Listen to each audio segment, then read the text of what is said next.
And in this video, we're going to look at lesson 4.04, series and sigma notation. All right, so here's a practice for your quiz. This is just like number 1. So we have an example over here. We have the first value, which is at 1, last value is at 6. And then you have your formula in the middle. So basically, you're going to go and plug in the numbers 1 through 6. So you have 1, 2, 3, 4, 5, 6, and you add up all those answers, okay? So for this one, you would get 2 plus 4 plus 6 plus 8 plus 10 plus 12, okay? And then you can just get out your calculator and add those up. So 2 plus 4 plus 6 plus 8 plus 10 plus 12. And you get 42. All right, so I have another example over here, and we're going to plug in the numbers 1 through 5. So I have 1, 2, 3, 4, 5. All right, so I have 5 times 1 plus 5 times 2 plus 5 times 3 plus 5 times 4 plus 5 times 5. And then add those up. You can type it into your calculator. Type into your calculator and you should get 75 as your answer. Alright, so here's another example. This is just like problem 2 on your quiz. What is the sum of this series? So that means you're going to add up from 1 to 4. So I have 1, 2, 3, 4. And I've got to plug those in. So I have 3 times 1 squared minus 4 plus 3 times 2 squared minus 4 plus, then plug 3 in there, so 3 times 3 squared minus 4. And then I have to add the 4, so 3 times 4 squared minus 4. Okay, so you can actually put it into your calculator exactly like this. It's kind of cool. Put it in your calculator exactly like this. Or you can type it into Desmos, one or the other, and you're going to get 74. Okay? Alright, so this one is just like problem 3 on your quiz, and you're going to add this up from the numbers 1 through 5. So I have 1, 2, 3, 4, 5, and I like to space it out so I can put it underneath it. So I have 4, and since it's in parentheses, I'm just gonna leave it in parentheses. So 4 times 1, negative 4 times 1 plus 10, plus, I have another negative 4 times 2, so I'm plugging in 2 this time, plus 10, plus negative 4 times 3 plus 10, plus, then go to the next one, so you plug in 4, so I have negative 4 times 4 plus 10, plus, and plug in 5. So I have negative 4 times 5 plus 10. Okay?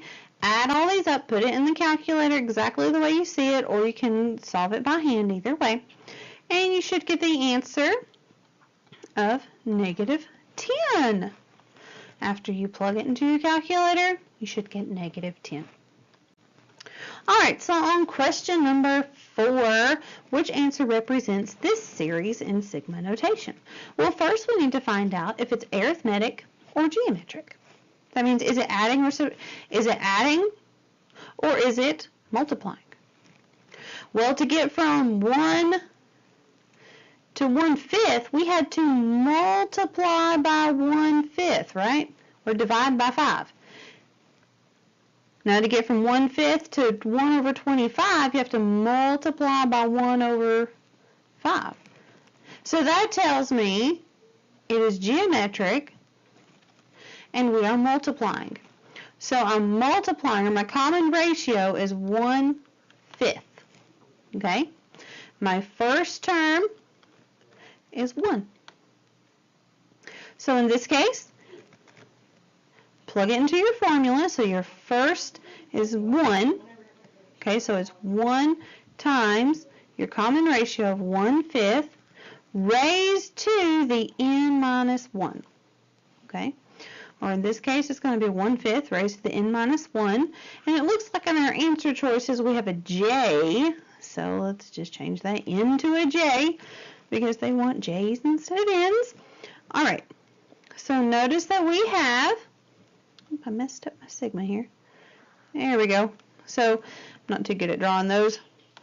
We have 1, 2, 3, 4, 5. So we're going from 1 to 5. So we're going from j equals 1 to 5. And then my formula is going to be 1/5 raised to the j minus 1. Okay? So your answer should be the first one. 1/5 raised to the j minus 1. Alright, so this one is just like problem number 5 on your quiz. Which answer represents this series in sigma notation? So first we need to figure out if it's arithmetic or geometric. Well, in this case, notice that you are adding 3 each time. So since we are adding, it is arithmetic, and we're going to use this formula. So my first term is -4, and my common difference is that 3. So that means I'm going to have -4 plus n minus 1 times your common difference, and that's 3. Distribute the 3, so I have a -4 plus 3n minus 3, so I have 3n minus 7. And now they want us to use j's again, so let's just change that n to a j. So write your sigma, and it goes from j equals 1 to, how many do we have? 1, 2, 3, 4, 5. So we have 5. And we have the 3j minus 7. So we have the middle one is our answer. Okay?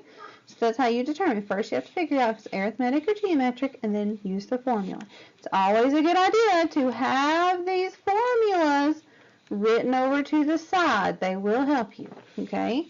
Always keep those formulas, and in this unit, I would keep your formulas on the same page because you're going to have a couple more formulas to deal with. Okay? Let me know if you have any questions.